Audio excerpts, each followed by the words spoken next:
1, day 3, our final day on the easy stuff.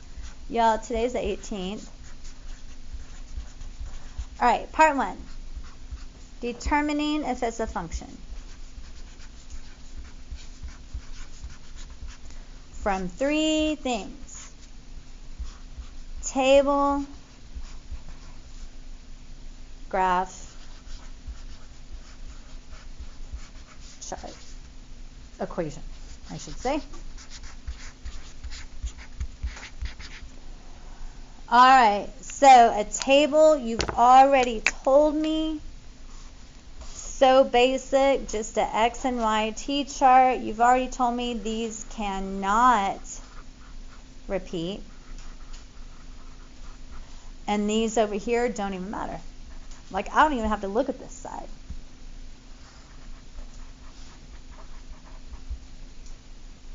Good. And then you guys told me for a graph, it must pass the vertical line test,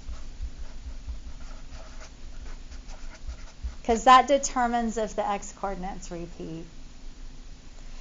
And then for an equation, guys, it's pretty easy as long as you know y must be to an odd power for it to be a function. And y'all, I'm just going to use function notation in our notes. It can be informal like that, absolutely. If you have y to an even power, it is not a function.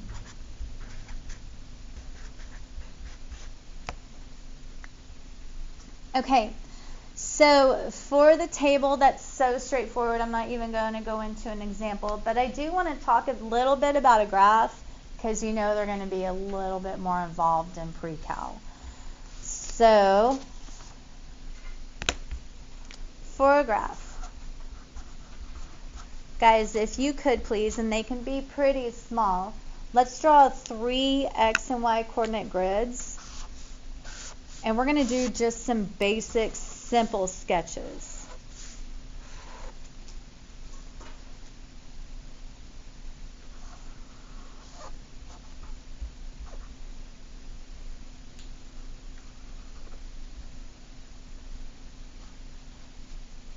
And you know, I'm just going to draw these right now for you.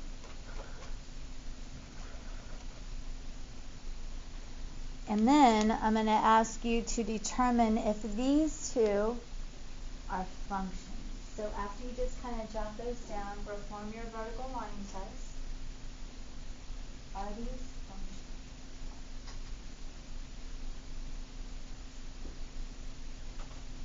Is the first one a function? Would I only be touching the graph at one point when I trace? Yes, the first one is indeed a function.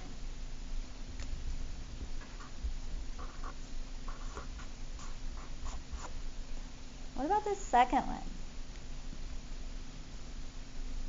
Is this still considered just one x value? It's not included. Yeah, this is a function. Now look, what could we do to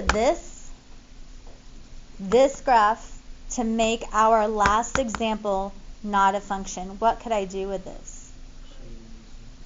This one? Yeah. Let's do that for our final example.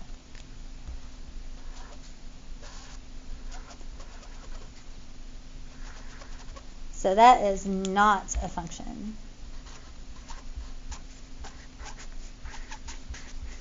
Wonderful. And then let's talk just a little bit about equations.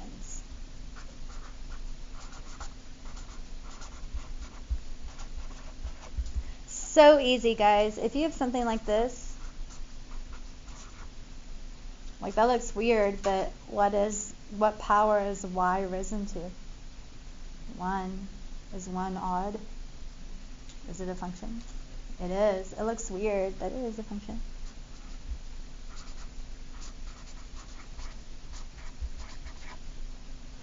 What about this?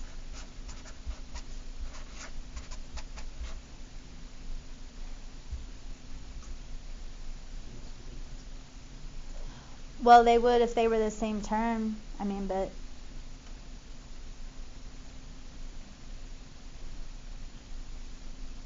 what is y risen to? Is it odd or even? It's not a function. All you gotta do is analyze that y value.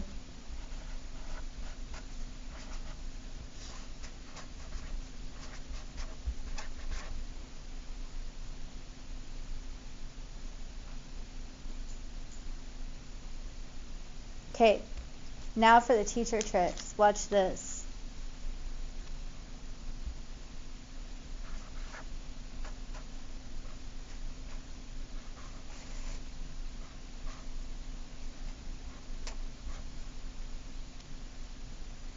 I'd put a star on this. So we have y equaling the square root. Guys, anytime you have something in a square root, I wouldn't trust it. Anytime you have something in a square root, I wouldn't trust it. Let's get this back to being out of the square root. Let's get this out of the square root. How can I make this square root go away? Yeah, but it's an equation, so what do we have to do? We're going to square both sides.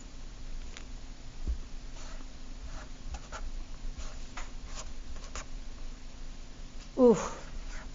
So y almost tricked me. Is this a function? No.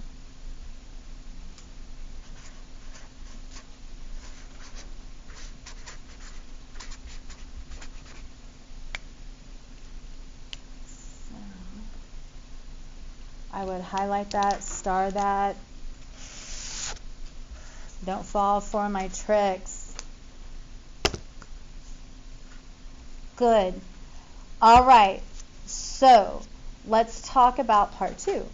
Part 2 is plugging in inputs and getting outputs. So we're still going to kind of keep it simple. However, our inputs are going to change. So part 2. Let's take this function. Let's call it g of x. Let's say this is 2x squared minus x plus 4. And what we're going to do is we're going to sub in 3 different inputs. So we're going to sub in g of positive 3. We're going to sub in g of negative 3. And then we're going to sub in g of a plus 1. So remember, I can sub in anything for my input. I can sub in anything for my input. I just have to put it where the input goes. Where does the input go? Wherever the letter x is. All right, so on this first one, remember, you don't get to use a calculator, and you're going to use parentheses in this class. If you don't write something in parentheses in this class every single day, I'd be surprised. We're going to drop in a 3 every time we see the letter x. Here we go. So this is going to be 2. Oh, there's that first x squared. Minus an x. Okay, drop my substitution in. And then the constant of 4.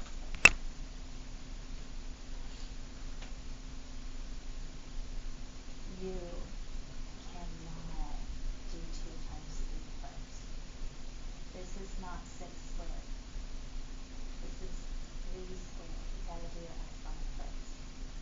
So make sure you just ignore the 2 in the beginning.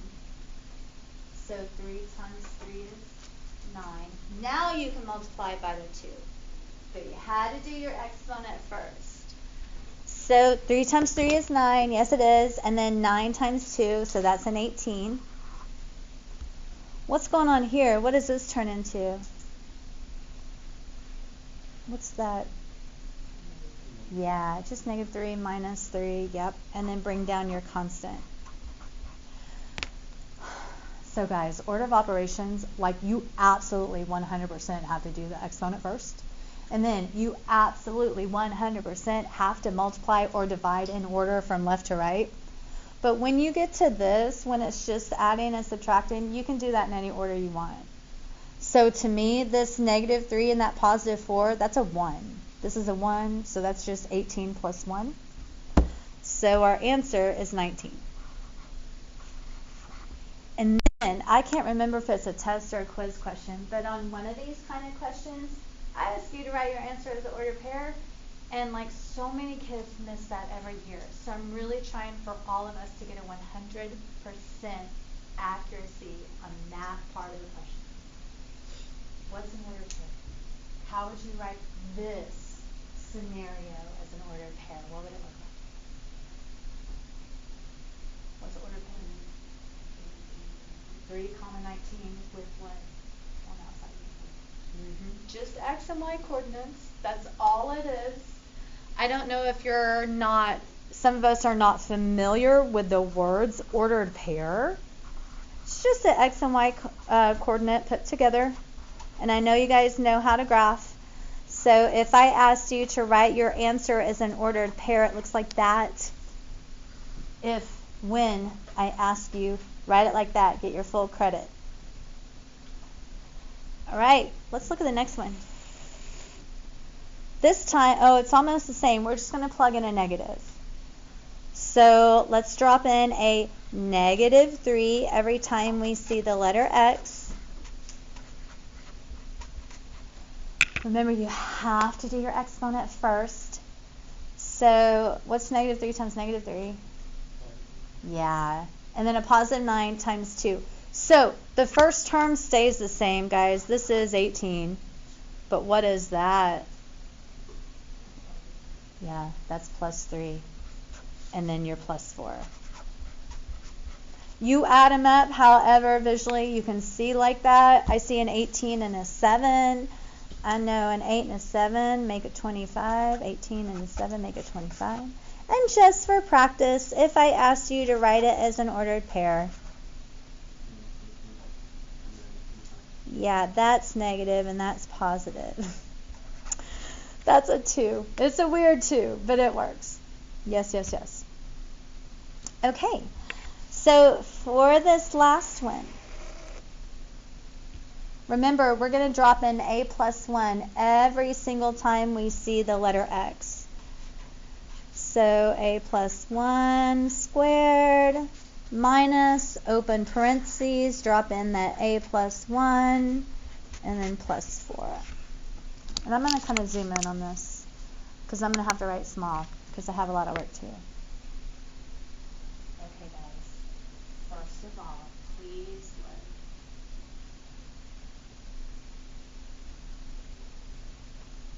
You cannot just drop that in there. That's not what you can do. Remember, if there is a plus or a minus in the parentheses, you can't just drop it in. If my marker went away, but if there was not a plus or a minus, you could drop it in. So what you're going to have to do with this is you're going to have to FOIL it. I think some teachers call it the rainbow method. I don't know. So this is the only time I'm going over how to FOIL. I'm assuming you know how to FOIL. If you don't know how to FOIL, then you come see me. I will show you how to FOIL. All right, so first two terms, that's going to be a squared. Outside terms, 1 times a is just a. Inside terms, 1 times a is just a. Two last terms, 1 times 1 is just 1. So I have FOILed that out. I have now completed the exponents. Now remember, look at this. I'm putting that in parentheses. I'm bringing the rest of my work down.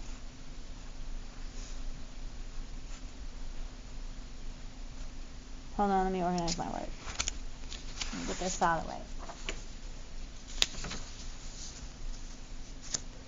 All right, every single time you FOIL, you always got to combine like terms. I'm going to combine these terms.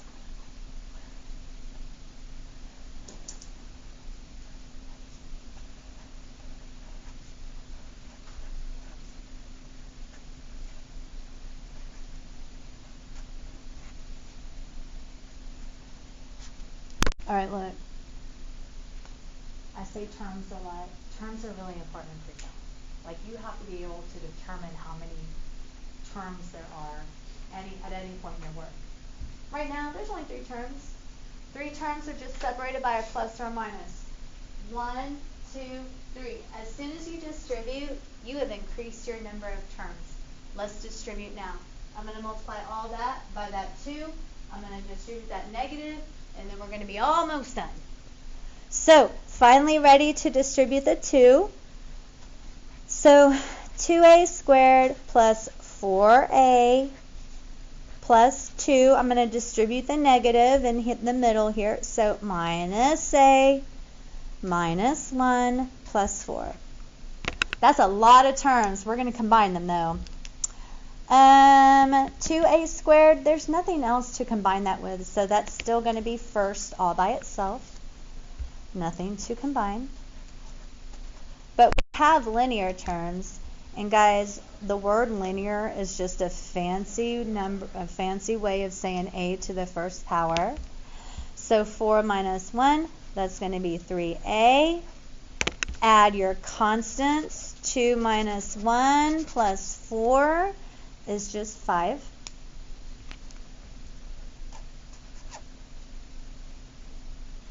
And that's the output. I'm not going to ask you to write that as an ordered pair. I mean, I could, but that's ridiculous. If I asked you to write that as an ordered pair, that's the input, that's the first term, then that's the last term. Did I make a mistake? Oh, what should that be? Yeah, I made a mistake. Thank you. Yes. Thank you so much. I'm recording. Thank you. Yes. Any other questions on this? Guys, we only have one more piece. Part 3. Final part. Cruising along here. Just got to make sure I keep my stuff in order. All right, the final part. I'm calling it domain matching. I'm not calling it piecewise yet because I really am not explaining it. It's so easy. Just match the domain.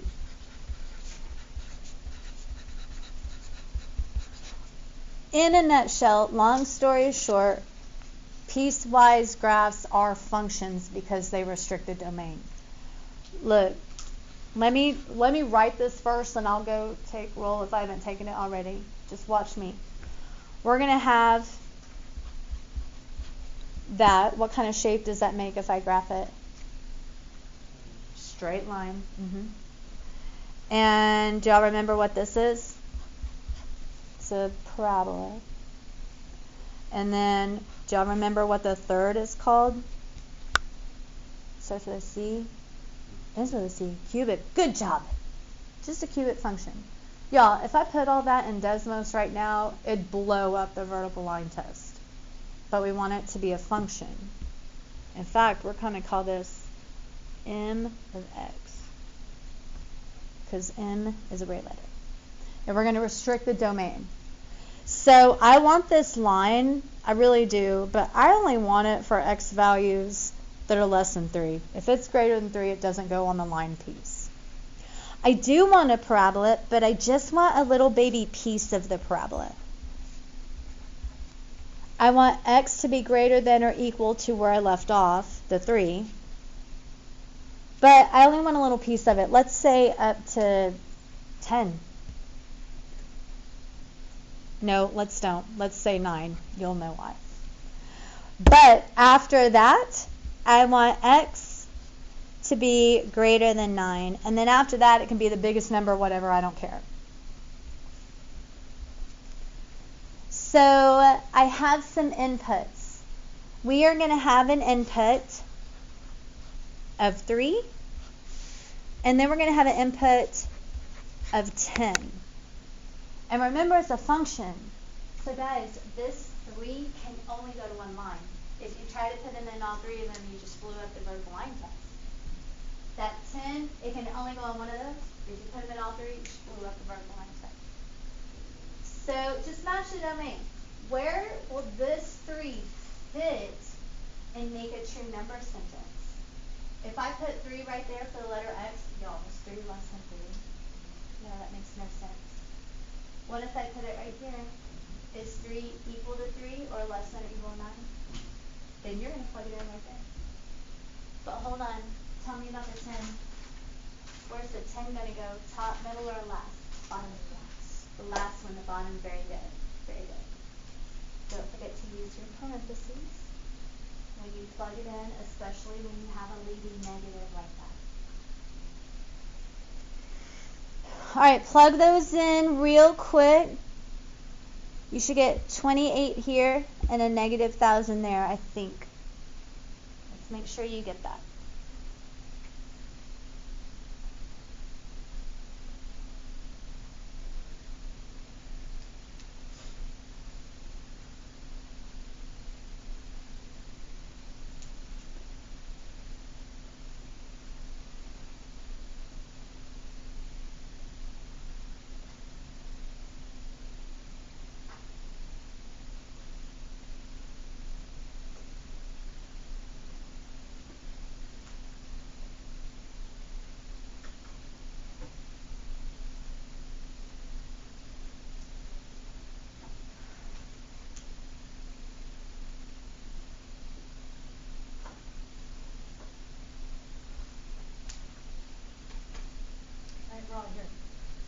So, yes, I feel pretty confident that these have an output of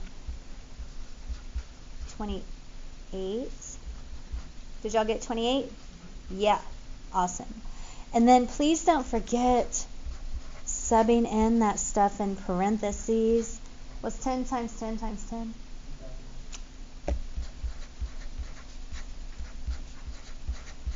All right, so here's what we know. Without a doubt, without ever even looking at a graph or trying to plug it in, I know for sure 100% 328 is a point on that graph. I know for sure, without a doubt, that positive 10, negative 10,000 is a point on that graph. So you're going to have a little homework piece that does this. This is how you do it. It's not you plug in 3 times. Don't do that. All right, that's it. Do y'all